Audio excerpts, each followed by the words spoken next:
యోగాతో బరువు తగ్గడం సులభం కేవలం 21 రోజుల్లో. ఈ వాళ్ళని రీప్లేస్ చేసే ఇదే సిచ్యువేషన్‌లో ఈ టాపిక్‌లోనే సార్ రీసెంట్‌గా ట్రంప్ అంటే అదే టైంలో ఇదొకటి విన్నాను సార్ నేను. లైక్ హోమ్‌లెస్ పీపుల్ అక్కడ ఉన్న హోమ్‌లెస్ పీపుల్ ఎక్కువున్నారు.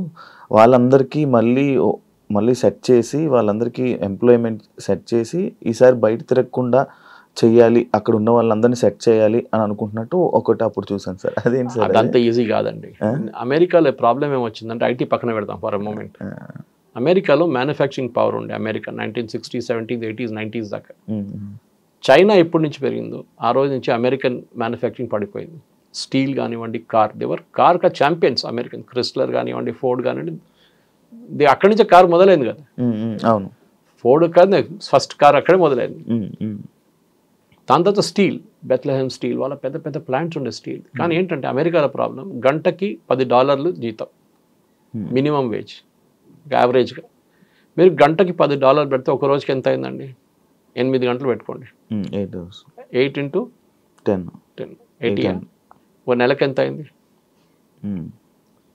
క్యాలిక్యులేట్ చేసుకోండి. 8 into 10 into 30. హాలిడేస్ కూడా కంప్లీట్ చేసి మీకు జీతం ఎంత అయింది అప్పుడు? This is where the problem starts. American వర్కర్స్కి ఎప్పుడు నేను ఎక్స్ప్లెయిన్ చేస్తుంటాను కాలేజ్లో లెక్చర్స్కి వెళ్ళినప్పుడు, why America is not productive అంటే, మీ ఇంటికి ఒక ప్లంబర్ వస్తే $500 ట్యాప్ ఫిట్ చేయడానికి $1000 తీసుకుంటే that means that economy is finished. Tap విలువ $500, కానీ ఆ ఫిట్ చేసి వచ్చినోడు $1000 తీసుకుంటున్నాడు. అమెరికాలో అదే జరుగుతుంది. వాడు వచ్చిన పని చేసి వెళ్ళిపోతాడు, ఇంకేం చేయడు. మన దగ్గర ఏం చేస్తారు? ప్లంబర్ వస్తే అరే అక్కడ కొంచెం లీక్ ఉంది, ఇక్కడ కొంచెం లీక్ ఉంది, అది చూడు ఇది చూడు అని చెప్పి 10 పనులు చేయించుకుంటాం అంతా. ఇది నార్మల్. అఫ్కోర్స్ అర్బన్ క్లాప్తో చేయలేరు, అర్బన్ కంపెనీతో, కానీ మిగతా చిన్న చిన్న దాంట్లో అది చేస్తారు వాళ్ళు. సో వీఆర్ స్టిల్ దానికోసం India is not a cheap economy. మనం చాలామంది చీప్ అని చెప్తాం, కాదు, వీఆర్ అ కాస్ట్ ఎఫెక్టివ్ ఎకానమీ. మన దగ్గర ఇప్పుడు కూడా ఐటీ సెక్టర్లో పనిచేస్తున్న చాలామందికి మంచి ఉద్యోగాలు, మంచి జీతంలో ఉన్నాయి ఇక్కడ ఉండి కూడా. అమంగ్ ద ఎంటైర్ ఇండస్ట్రీ వాళ్ళకి బహుశా ఇంకా అన్నిటికంటే ఎక్కువ వాళ్ళే. కానీ ప్రాబ్లం ఎక్కడ వచ్చిందంటే, ఇది ఒక షో ఆఫ్ లాగా అయిపోయింది. ఏం పని చేస్తున్నా అంటారు, ఐటీ సెక్టర్లో అంటాడు. వాడు ఏం చేస్తున్నాడు ఐటీలో అడగకండి, అది ఇంకో ప్రాబ్లం. ఉద్యోగం మీకు చెప్పాను చూడండి, ఎడ్యుకేషన్ నుంచి కూడా ఇంజనీరింగ్ కాలేజ్ మంది 100% ప్లేస్మెంట్ 100% ప్లేస్మెంట్ అని బోర్డు పెడతారు. ఛాలెంజ్ చేస్తున్నాను, మన జేఎన్టీ కూడా ఒక ఎంక్వైరీ ఆర్డర్ చేశారు, 100% ప్లేస్మెంట్ లేదు, ఇంకా హారిబుల్ అయిపోతుంది ఇంకా ఇక్కడి నుంచి. సో మీరు టాలెంటెడ్ ఉంటే ఏ ఫీల్డ్ అయినా కానివ్వండి, ఇఫ్ యు ఆర్ టాలెంటెడ్, మీ దగ్గర నాలెడ్జ్ ఉంటే మిమ్మల్ని ఎవడైనా వచ్చి ఎత్తుకెళ్తాడు, నో ప్రాబ్లం. ఎంత డబ్బులు ఇచ్చని తీసుకెళ్తాడు. కానీ మీ టాలెంట్ లేదు, మీరు ఒట్టిగా హవాలా మాట్లాడుతున్నారంటే మీరు ఎక్కడ వెళ్ళలేరు. మన దగ్గర ప్రాబ్లం ఏంటంటే ఇన్డెప్త్ నాలెడ్జ్. ఎందుకు అమెరికన్ యూనివర్సిటీకి వెళ్తున్నారండి? మన దగ్గర యూనివర్సిటీలు లేవా?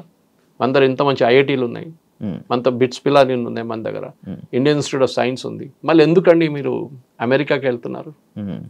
ఇది ఒకటి. ఏమంటున్నారంటే మన దగ్గర ఎడ్యుకేషన్ ఎస్పెషల్లీ పోస్ట్ గ్రాడ్యుయేట్ లెవెల్లో అంత క్వాలిటీ లేదు, దానికోసం అమెరికాకి వెళ్తున్నాను. సరే మీరు వెళ్ళారు, చదివి ఎంతమంది రిటర్న్ వచ్చారండి? అది లేదు. ఆస్ట్రేలియాకి వెళ్తారు, ఆస్ట్రేలియన్ యూనివర్సిటీస్ క్వాలిటీ అంతే సంగతి. కెనడా కూడా అంతే, దీనికన్నా ముందు చెప్పాను మీకు అది. సో మీరు ఎడ్యుకేషన్కి వెళ్తున్నారా? Are you going for permanent employment? Permanent తిరిగి రావడానికి మీరు చూడలేదు, అసలు తిరిగి చూడలేదు మీరు. ఇది ఈ అమెరికన్ డ్రీమ్. మీరు అడిగిన ప్రశ్న జవాబు ఇది. ఆ అమెరికన్ డ్రీమ్ అయిపోయింది. Forget the American dream. Okay, మీరు కావాలంటే వర్క్ వీసాలు వెళ్ళండి, మీటింగ్లు అటెండ్ చేయండి, వచ్చేసేయండి. కానీ you cannot go there and stay and make a living. దీనికన్నా ముందు వెళ్ళిన వాళ్ళు దేవర్ లక్కీ, వాళ్ళు గ్రీన్ కార్డ్ వచ్చింది, దాని తర్వాత సిటిజన్షిప్ వచ్చింది, చాలామంది ఇండియన్స్ ఉన్నారు దాంట్లో. కానీ ఇంకా ఇక్కడి నుంచి ముందుకు వెళ్తూ it will become very tough. నిన్న ట్రంప్ యునైటెడ్ నేషన్స్ మాట్లాడినా కూడా చెప్పారు యూరోప్ గురించి, మీరు ఇమిగ్రేషన్ పాలసీ మిమ్మల్ని ముంచేస్తుంది, మీరు బయట నుంచి వాళ్ళు అందరు తీసుకుంటున్నారు, మీరు మునిగిపోతారని చెప్పి నిన్న వార్నింగ్ ఇచ్చారు, యూకే ఎస్పెషలీ. ఇది కరెక్ట్, బికాజ్ మీరు బయట నుంచి ఎవరైనా తీసుకొస్తున్నారు, మీ లోకల్ సిటిజన్స్ మీ వ్యతిరేకంగా ఓటేస్తారు మీకు రేపు. అది ట్రంప్ గెలిచింది ఎందుకంటే he said I will bring back, make America great again, MAGA అని చెప్పారు. ఆ కాన్స్టిట్యున్సీ కోసమే ట్రంప్ పనిచేస్తున్నారు, ఇంకా ఎవరి కోసం పనిచేయట్లేదు. అయితే సార్ మ్యానుఫ్యాక్చరింగ్ అంతా మనకి సగం ఒక 50% మనం ఎక్స్పోర్ట్ ఇది చేసేది మొత్తం మనం చైనా నుంచే కదా సార్. అయితే ఈ H1B ఈ వీసా రేట్లు ఎప్పుడైతే $1 lakh చేశాడో, ఇదే టైంలో చైనా లైక్ కే వీసా అని చెప్పి ఒకటి రిలీజ్ చేయడం జరిగింది.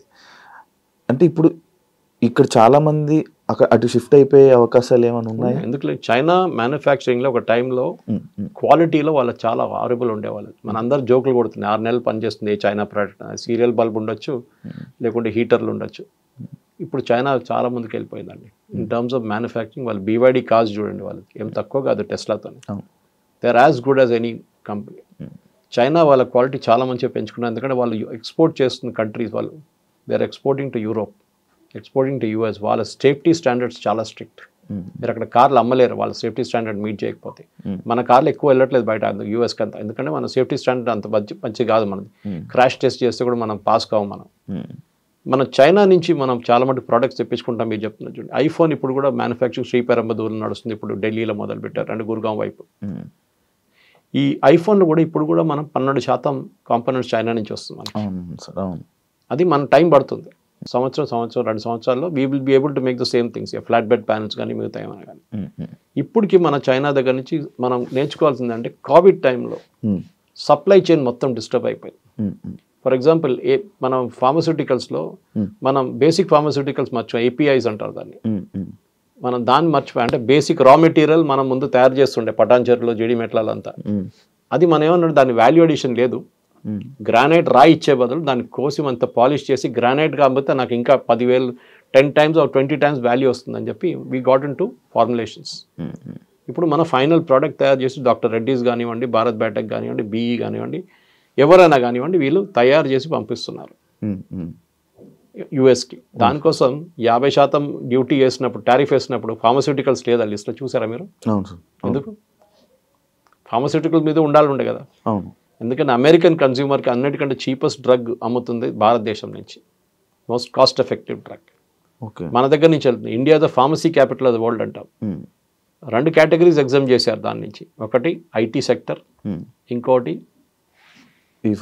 ఫార్మసీ. ఎందుకంటే బేసిక్లీ IT సెక్టర్ పెడితే అమెరికన్ కంపెనీస్కే నష్టమవుతుంది, వాళ్ళ బాటమ్ లైన్ పోతుంది, కంప్లీట్ వాళ్ళ నష్టాలు వచ్చేస్తారని చెప్పి IT కంపెనీస్ మీద ఏం పెట్టలేదు. అదే టైంలో ఫార్మా కూడా పెట్టలేదు, ఎందుకంటే భారతదేశం నుంచి ఫార్మా రావాల్సిందే. ఎందుకంటే $50 మీరు ఎక్కువ చేస్తే కట్టాల్సింది అమెరికన్ కన్స్యూమర్, ఇండియన్ కంపెనీ కాదు. టారిఫ్ కూడా ఎవరు కడుతున్నారు? అమెరికాలో ఎవరు ఇంపోర్ట్ చేస్తున్నారు ఆ కంపెనీ కడుతున్నారు. వాళ్ళు ఏం చేస్తారు, అది కన్స్యూమర్ తీసుకుంటారు డబ్బులు. ఇండియన్ కంపెనీకి ఏం కావట్లేదు. They are where they are, demand తగ్గుతుంది. ఎస్, మీకు $10 వచ్చిన ప్రోడక్ట్ $15 ఇస్తే మీరు ఇంకోడన్నా $10 అమ్ముతున్నారని చూసి తిరుగుతారు మీరు సూపర్ మార్కెట్లో. కానీ fortunately or unfortunately for us China కూడా అదే బ్రాకెట్లో వచ్చేసింది. సో మనకు ప్రాబ్లం లేదు. కానీ చైనా దగ్గర నుంచి ఎస్, చైనా కాదు, even Europe will start tomorrow. Europe కూడా Indian professional, highly skilled Indian professional కోసం కొత్త వీసా సిస్టమ్ పెట్టి, మీరు అమెరికా నుంచి మీరు వస్తే మా దగ్గరికి రండి అని చెప్పి. ఎందుకంటే మన దగ్గర చాలామందికి ఇంటికి తిరిగి వచ్చి నేను US నుంచి రిటర్న్ అని చెప్పగానే ఒక ఇన్సల్ట్ లాగా ఉంటుంది మన వాళ్ళకి. చాలామందికి సైకలాజికల్ ప్రాబ్లం ఉంటుంది చూడండి. అది it's not a easy thing. దానికి కౌన్సిలింగ్ కావాల్సి వస్తుంది. సడన్గా మీ ఉద్యోగం పోయింది, లేకుంటే మీకు H1B లేదు, మిమ్మల్ని రిటర్న్ పంపిస్తారంటే people will get into depression. ఆ డిప్రెషన్ కాకూడదు. దానికోసం ఏం చేస్తుంటే, మీరు అదే క్వాలిటీ ఆఫ్ లైఫ్ స్టైల్ ఉన్న యూరోపియన్ కంట్రీస్కి వెళ్ళండి, ఆర్ చైనాకి వెళ్ళండి, అక్కడ పని చేసుకోవచ్చు. ఒక్కటే మాట చెప్పలేరంటే, నేను ఎక్కడున్నా మీ కొడుకు అంటే చైనాలో ఉన్నా చెప్పాల్సి వస్తుంది అంతే. US అని చెప్పలేము, అదొక ప్రాబ్లం. కానీ you will have equally good, ఎందుకంటే చైనా కూడా రీసెర్చ్ అండ్ డెవలప్మెంట్ చాలా ముందు ఉన్నాం మనకన్నా. ద నెంబర్ ఆఫ్ PhDs ఆ చైనాలో ఉన్నది చాలా ఎక్కువ. అండ్ వాళ్ళది ల్యాబ్ టు మార్కెట్ అంటారు. అంటే మీరు చేసిన PhD పేపర్ కోసం పేపర్ మీద రాయడం కాదు, ఆ PhDకి ఒక విలువ ఉంటుంది. దాన్ని మార్కెట్కి తీసుకొచ్చి దాన్ని ఎక్స్ప్లాయిట్ చేస్తే ఒక ప్రోడక్ట్ తయారవుతుంది. సో ల్యాబ్ టు మార్కెట్లో చైనా ఇస్ ఛాంపియన్ PhDస్లో. ఈవెన్ యూరోప్ కూడా అంత లేదు. సో డెఫినెట్గా చైనా కే వీసా పెడితే చాలామంది వెళ్తారు అక్కడ, దానికి డౌట్ లేదు. Taiwan is another country, chip డిజైనింగ్లో దట్ నంబర్ 1. వాళ్ళు కూడా డెఫినెట్లీ ఎక్స్ప్లాయిట్ చేస్తారు దీన్ని. ఆల్రెడీ మన దగ్గర నుంచి ఒక 50 మంది ట్రైనింగ్కి వెళ్ళారు అక్కడ చిప్ డిజైనింగ్ కోసం. మన ఐ థింక్ టాటా జబ్స్ వెళ్తాం ఒక ట్రైనింగ్ అక్కడ. సో ట్రైన్ చేసి తీసుకొస్తారు వాళ్ళని. అట్లనే మన వాళ్ళు కూడా న్యూ మార్కెట్స్ చూసుకోవాల్సి వస్తుంది. టారిఫ్ పెట్టినప్పుడు అదే చేసాం మనం. కొత్త మార్కెట్కి వెళ్ళాం, యూరోప్కి వెళ్ళాం, మిగతా దేశాలకు వెళ్ళాం, సౌత్ ఆఫ్రికాకి వెళ్ళాం. Now Indians have to do that. And Sridhar Vembu చెప్పినట్లని ఆర్ కమ్ బ్యాక్ హోమ్. మనం ఇనీషియల్ స్టార్టింగ్ ట్రబుల్ ఉంటుంది, కానీ 5 సంవత్సరాల్లో అమెరికాకి ఏది నష్టం అవుతుందో మనకు అది గెయిన్ అవుతుంది. H1Bలో we will be able to do more innovations in India. మనం కూడా ఇండియా నుంచి కొత్త కొత్త ప్రోడక్ట్స్ తయారు చేద్దాం, సర్వీసులు కాదు. We'll let us do products from India, అది చాలా ఇంపార్టెంట్. అంటే ఇప్పుడు ఇదంతా H1B వీసా ఎఫెక్ట్ మొత్తం పడేది ఎవరైతే ఫేక్ దేనికి సంబంధించిన సర్టిఫికేట్స్కి సంబంధించిన ఇలా ఎవరైతే దొంగగా అక్కడ ఉంటున్నారో వాళ్ళకి ఎఫెక్ట్ అవుతుందే కానీ ప్రతి ఒక్కరికి కాదు. సో ఇక్కడ కూడా H1Bలో దొంగ సర్టిఫికేట్ అని చెప్పట్లేదు. I think that is the miscommunication here. దొంగ సర్టిఫికేట్ జనరలీ పోతుంది. అవును అవును. మీరు ఎక్స్పీరియన్స్ చూపించినాడు 10 సంవత్సరాల నుండి 20 సంవత్సరాలు చూపించడానికి అక్కడ ఎక్స్పీరియన్స్ సర్టిఫికేట్ తయారు చేస్తారు. దాంట్లో మనం ఛాంపియన్స్. ఓకే. ఇప్పుడు ఈవెన్ ఇంటర్వ్యూస్లో ఫేస్ టు ఫేస్ ఇంటర్వ్యూస్ చేపిస్తున్నారు ఇప్పుడు పెద్ద పెద్ద ఐటీ కంపెనీస్. ముందు కెమెరా ముందు పెడితే పక్కన ఒకడు కూర్చొని ఆన్సర్ చేస్తుండే. అది చేసి ఇప్పుడు నా ఫేస్ టు ఫేస్ కంపల్సరీ చేశారు.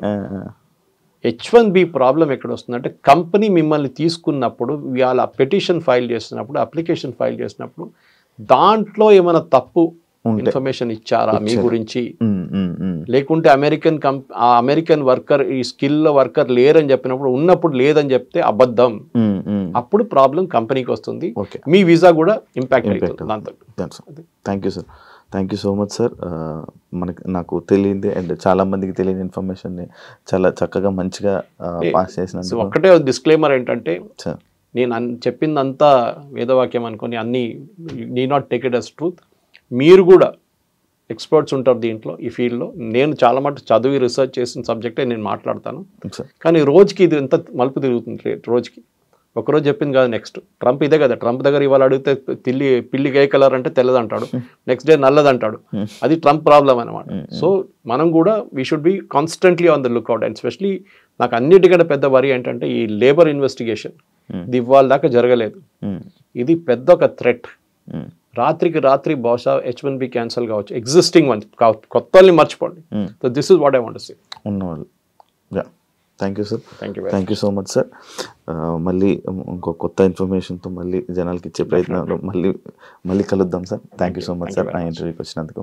చూసారు కదా ఇంటర్వ్యూ, ఇంకో గెస్ట్తో మళ్ళీ మీ ముందు కలుస్తాం. అంతవరకు thank you so much. And for more videos, please subscribe to iDream. Please subscribe to iDream. Please subscribe iDream. And please subscribe to iDream. For more videos, subscribe to iDream. please like, share and subscribe to the channel. Congratulations, iDream. Subscribe to iDream. Subscribe to iDream. So subscribe to iDream Media. iDream ki iDream team andarki huge congratulations. Please subscribe iDream Media. Please subscribe to iDream. Subscribe iDream. Please subscribe to iDream. iDream అంటే నా కళల channel subscribe చేసుకున్న నోరు తిరుగుతలేదు, మీరైతే గంట గుర్తు కొట్టండి. For more such videos, please subscribe to iDream. Subscribe to iDream. Please subscribe to iDream. Please subscribe iDream Media. Please do subscribe to iDream. Please subscribe to iDream Media. For best entertainment and information, please subscribe iDream. And don't forget to subscribe to iDream.